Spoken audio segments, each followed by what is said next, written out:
You know, a lot of people come up to me and they say, Dave, because that's what people call me, what's your favorite snake? And when I tell them, it's usually always met with a surprised look, because people don't expect me to say this. For getting to travel the world and seeing as many snakes as I do, really cool ones, they're really surprised by my answer. Well, as you can hear by those frogs calling behind me, those are chorus frogs, it is springtime here in Minnesota.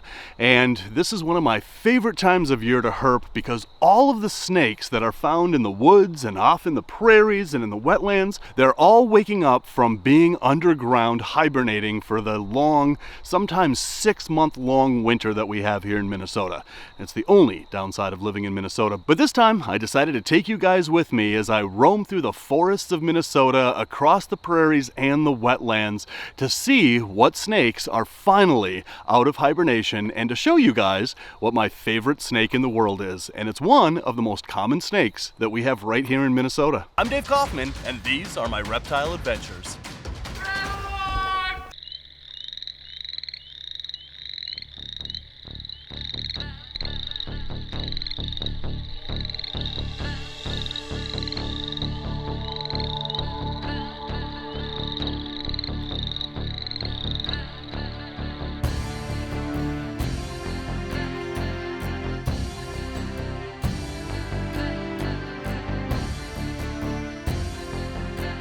All right, so I found this board that I laid here years ago. That's how I found it. Let's flip it.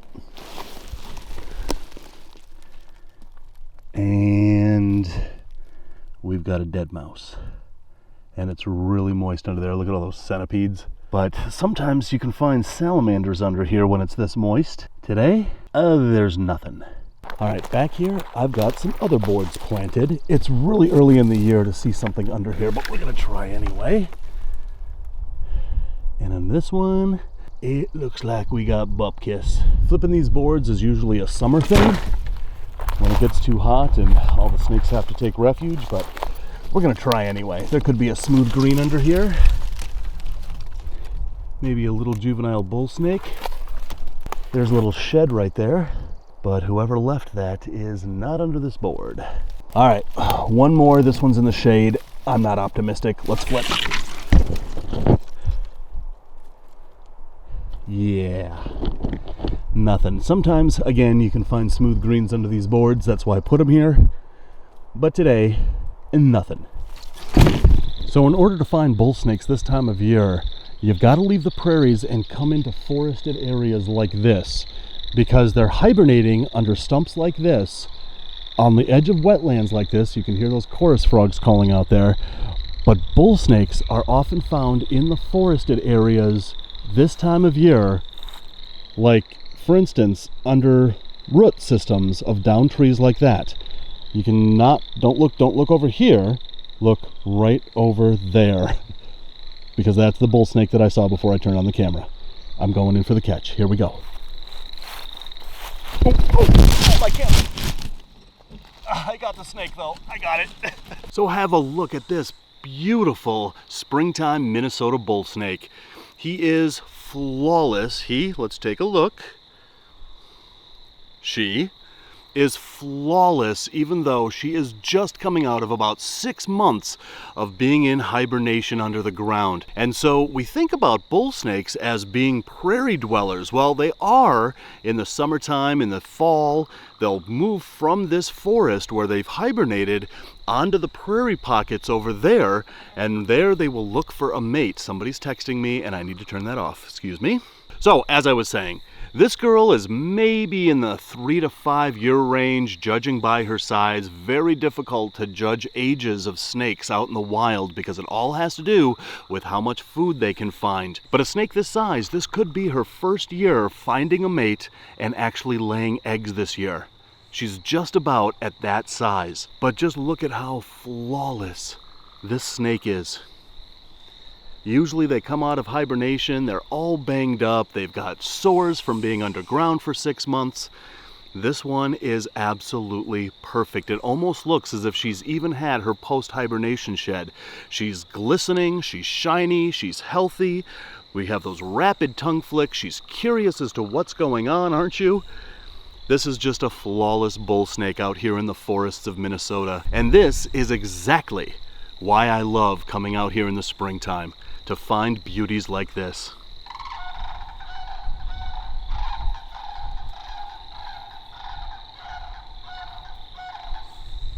And if you hear it in the background, that's actually a sandhill crane.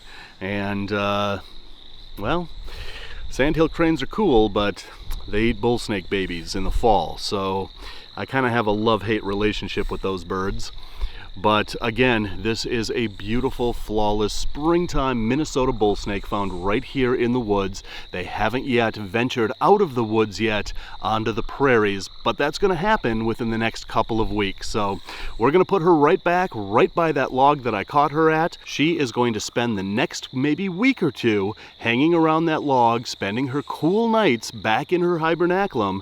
And then when those nights warm up, that's her cue to leave these woods and start venturing out on the prairie to hopefully find a mate and have lots of little bull snakes. So we're just not going to disturb her any longer.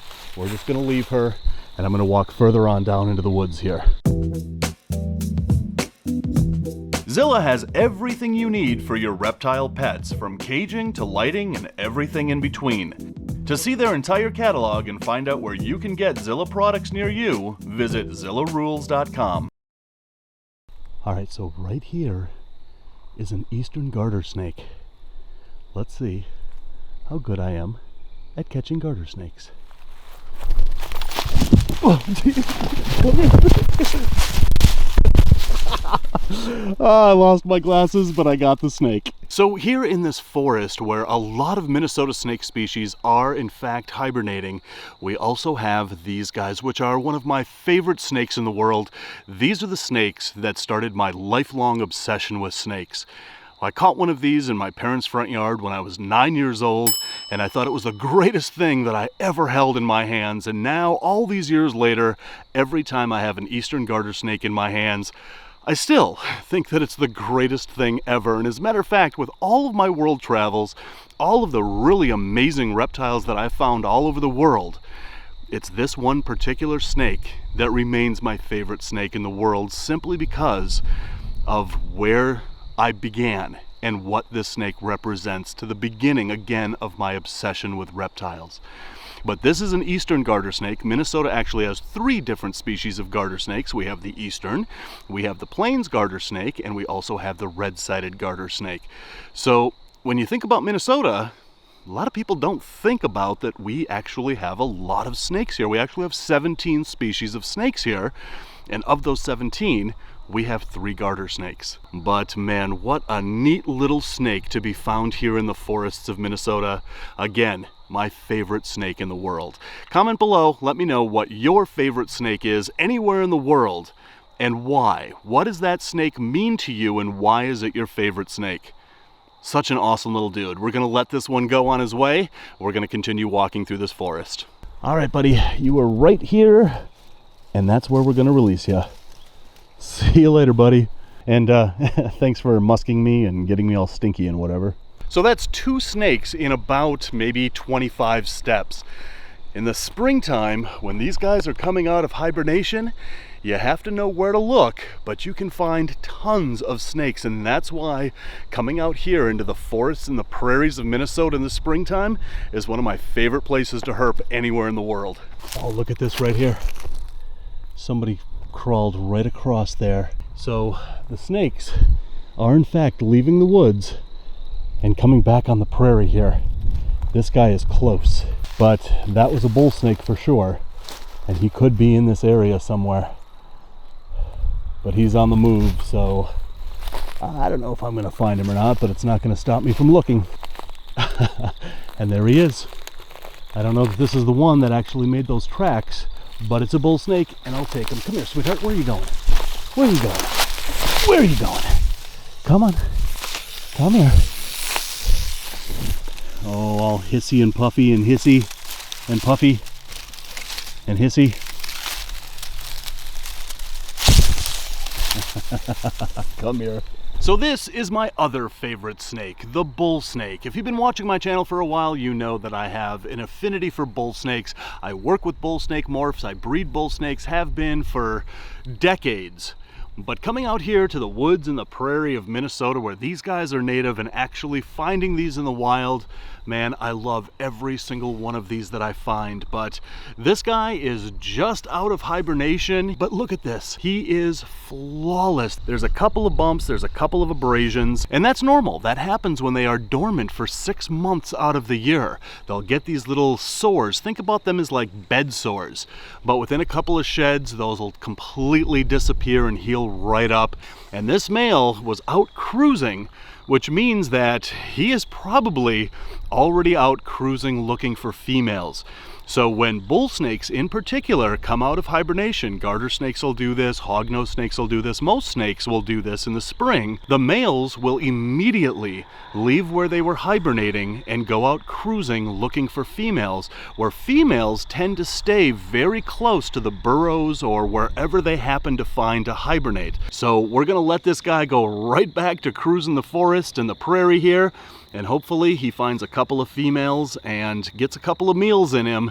And then once that process happens, once they're done breeding in the spring, they will disperse to the prairies until about June, early July, where it gets too hot on the prairies. They will then come back out to the forests and go back to the wetlands where it's much cooler. But the females will spend more time on the prairie because they have eggs to deposit, and they're going to lay their eggs in soft sandy soil on the prairies because that makes a perfect incubation medium. And not only that, but the timing is perfect because those eggs will hatch on the prairie in the fall just when all the rodents are having their litters, so that baby bull snakes can find an easy meal before they have to go down for their first hibernation. But I'll tell you, Minnesota is not known for its snake populations, but out of my top favorite snakes in the world, Minnesota has them all. And this, other than the garter snake, is also one of my favorite snakes. But I think I like the garter snakes a little bit more simply because of what they represent. All right, so this guy was right here between these two logs. We're gonna let him go right here. There you go, buddy. Good luck finding those females.